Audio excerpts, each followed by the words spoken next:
I'm Cameron, and I don't just read comics, I love them.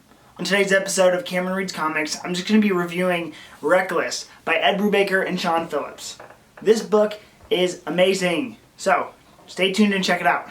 Now, the criminal universe has been something that Ed Brubaker and Sean Phillips have been working on since like 2007. It's actually changed publishers from Marvel Icon, where it was originally housed, into now Image-only books, which actually has made the first couple collected editions super expensive and worth a lot of money. The thing I like about these stories is that they are just slice-of-life, real-world books. For as much continuity as has been written in them, you really don't need to know anything before you go in. Reckless is no exception. This is just, a one-and-done kind of read that can give you an idea about the criminal universe, but also you don't need to know anything going in, which makes them super accessible and super great if you're a brand new reader. This story follows Ethan Reckless, who was a CIA agent who went undercover during the 60s in a hippie movement and fell in love with a girl. Now, because he was an undercover agent, everything kind of fell apart, and he's a fractured man trying to make he's a fractured man trying to make sense of this world that he used to be a part of. His heart was broken as he left, and when that same female comes crawling back to him in order for him to be a private investigator for her, all these old rekindled feelings come up.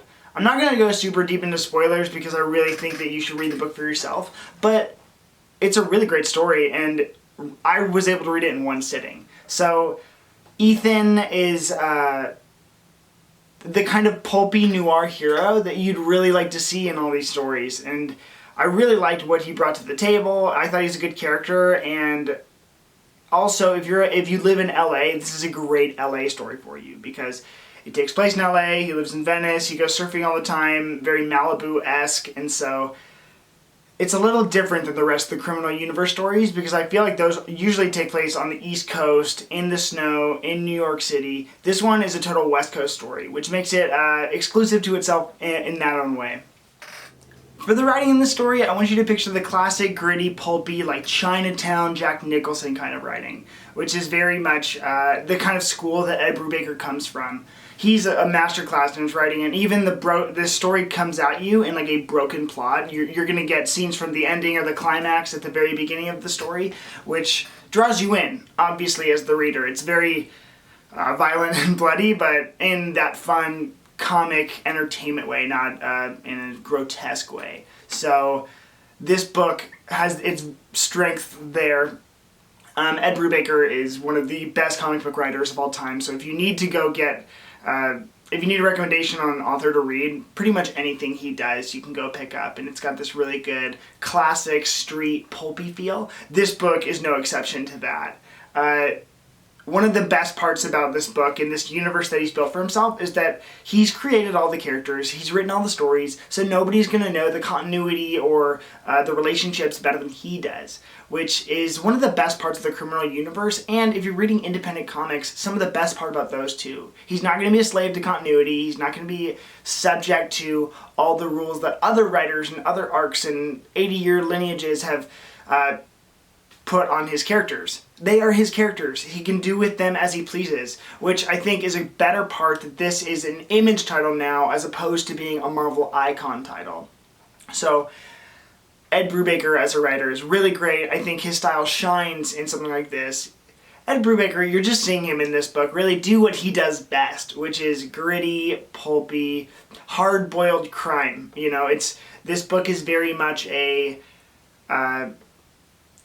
Double Indemnity, it's Maltese Falcon, it's your classic gritty pulpy stuff, except for this time it's in a 60s context. It is with a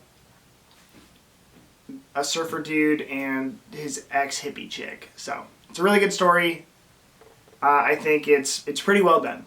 Now, when it comes to the art in this story, I am a huge Sean Phillips fan, and the thing that I really have loved lately about his art is the palettes he's been using. I noticed it for the first time when I read My Heroes Have Always Been Junkies, and then Bad Weekend, and then I read Kill or Be Killed. His style has seemed to change, and the changes that he's done with his color palette within his pencils and inks is amazing, and it is so beautiful. This story is one of those same ones that is completely beautiful and has this really, really, really unique color palette. So I would definitely even just pick this book up for the art itself because it is so beautiful like that. Overall, I think I'd give this story a 7 out of 10 ranking just because it wasn't my favorite Criminal Universe story.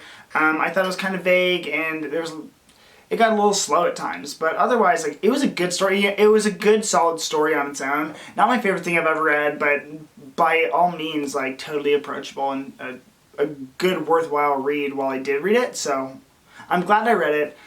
Do I think I read it again? Maybe if I do a criminal review or something, but this story in itself was really good. I'm gonna read the next one that comes out because I just think all the work coming out of this team is worthwhile and really great. So when it comes to Reckless by Ed Brubaker and Sean Phillips, I think that I am going to give it a 7 out of 10. It's a good story. It can use some work, maybe some more next time. But anyways, remember, my name's Cameron and I don't just read comics, I love them.